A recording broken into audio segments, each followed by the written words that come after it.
So we're building an automation script here today, and we're going to talk about how to find a person field. And we're going to focus on this modified by field, which is a person field. So let's go ahead and run this flow here, and then we'll look at CodeBeautify, and we'll kind of work our way backward into fixing this problem when you have a person or group field within SharePoint, how you get flow to actually produce the email properly. So stay tuned. We're going to jump right to it. So let's just go ahead and run the test here. We're going to start here. Now we have multiple things going on here. We're grabbing information, we're setting some variables, and then we're selecting from this data and creating what we're going to be posting as an email message. So we're just going to run this bad boy here real quick, because really we're going to focus on this user field that a lot of people get stuck on. So here we're going to run the flow. The flow is going to run through here down to the select, and everything ran right. Everything's perfect. So let's go ahead and go over to the email. And if we look at the email, this is what we receive.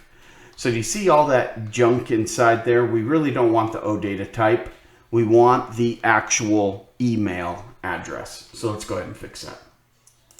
So here, we're going to go back and edit this bad boy. And what we need to do is we need to modify this right here. Okay? So, oops, I messed up. We should have gone in here. And let's go ahead and see what data it actually output here. So we're going to go to outputs. We're going to click download. And then we're going to just copy this data. We're going to go into CodeBeautify, codebeautify.org. And we're going to see the data itself. And so we see the data here.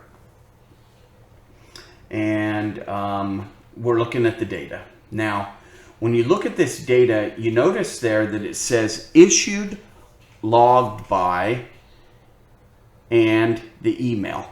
Okay? So this is a specific field, issue logged by, although when you look at the SharePoint list, it's not a field, it's a different field that we're looking at here. So if we look over, it's RMA logged by. So when we look at the actual field, oops, sorry about that. Let's go back here. We don't want to, whoops, I'm looking for CodeBeautify. There we go. So we're going to need to find the data that's right here. This email address is really what we're looking for. So how do we get down to that? So to do that, let's go ahead and edit. And we're going to go here back to our select.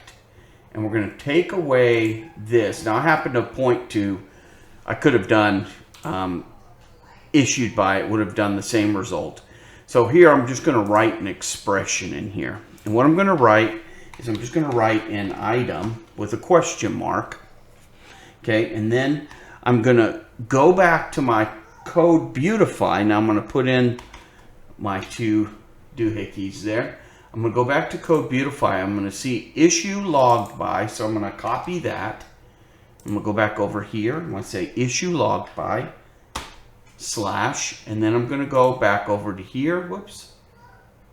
Go back over to CodeBeautify, and I'm going to see the field that I want, which is email. I'm going to put in email. I'm going to hit OK. Okay, now let's rerun this. Okay, we're going to hit go. Run the flow, and done. So now let's see, we got a success. Let's go ahead and go into the email itself. And now notice that all we're extracting is the email address from that list. We're not getting that HTML code anymore. So that's how you fix that problem.